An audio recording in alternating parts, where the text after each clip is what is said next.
பண்ருட்டி மக்களுடைய நீண்ட நாள் கோரிக்கையாவே படக்கூடிய சம்பவத்தை செய்திருக்காரு. சொல்லி 5 நாள்ல பாத்தீங்கன்னா நம்மளுடைய மத்திய ரயில்வே துறை அமைச்சரிடம் இருந்து ஒரு பதில். வேறு கட்சியில இருக்கிறவங்களும் மிகவும் ஆச்சரியப்பட்டாங்க. வணக்கம். சிறந்த வைணவ தலத்தில் ஒன்றாக இருப்பதுதான் திருப்பதி. அந்த திருப்பதிக்கு போகின்ற ரயில் தான் திருப்பதி எக்ஸ்பிரஸ். அந்த ரயில் பண்ருட்டி ஜங்ஷன்லயும் நிக்க வேண்டும் சொல்லிட்டு பண்ருட்டி மக்களுடைய நீண்ட நாள் கோரிக்கையாவே இருக்கு. இந்த கோரிக்கையை கூட நிறைவேற்ற முடியாம இருக்கிற இந்த மாநில அரசாங்கம், இத்தனை பேருக்கு நடுவுல ஒரு நபர் ரொம்ப ஆச்சரியப்படக்கூடிய சம்பவத்தை செய்திருக்கார். யார் அந்த நபர்? பாஜகவின் மாநில செயலாளர், தமிழ் ஏஐயின் நிறுவனர், அது மட்டும் இல்லாமல் மூத்த வழக்கறிஞர், வருகின்ற சட்டமன்ற தேர்தலில் பண்ருட்டி பகுதியின் வேட்பாளர், உங்கள் மனதில் இருக்கும் ஒரு நபர், எங்கள் அண்ணன் அஸ்வத்தாமன் அவர்கள்.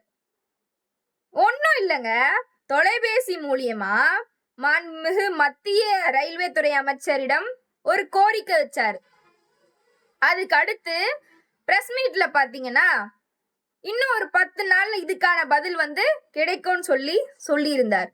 நம்முடைய பண்ருட்டி ரயில் நிலையத்துல திருப்பதி எக்ஸ்பிரஸ் இன்று செல்ல வேண்டும் என்பது நீண்ட நாள் கோரிக்கையாக இருந்து கொண்டிருக்கிறது. தொலைபேசியின் வாயிலாக மாண்புமிகு மத்திய ரயில்வே துறை அமைச்சர் அஸ்வினி வைஷ்ணவ் அவர்களிடம் உரையாடி இது தொடர்பாக வலியுறுத்தினேன். இன்னும் 10 தினங்களுக்குள்ளாக பண்ருட்டியில திருப்பதி எக்ஸ்பிரஸ் இன்று செல்லும் என்கிற மகிழ்ச்சியான செய்தியையும் இந்த நேரத்தில் நான் உங்களுக்கு தெரிவித்து சொல்லி 5 நாள்ல பாத்தீங்கன்னா நம்மளுடைய மத்திய ரயில்வே துறை அமைச்சரிடம் இருந்து ஒரு பதில் வருது. என்ன வருது?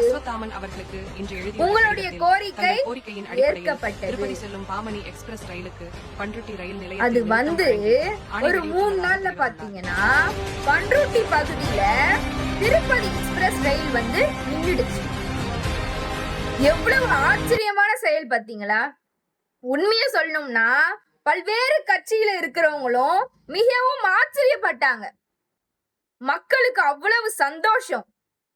பண்ருட்டி மக்களே, இந்த வாய்ப்பை தவற விட்டுறாதீங்க.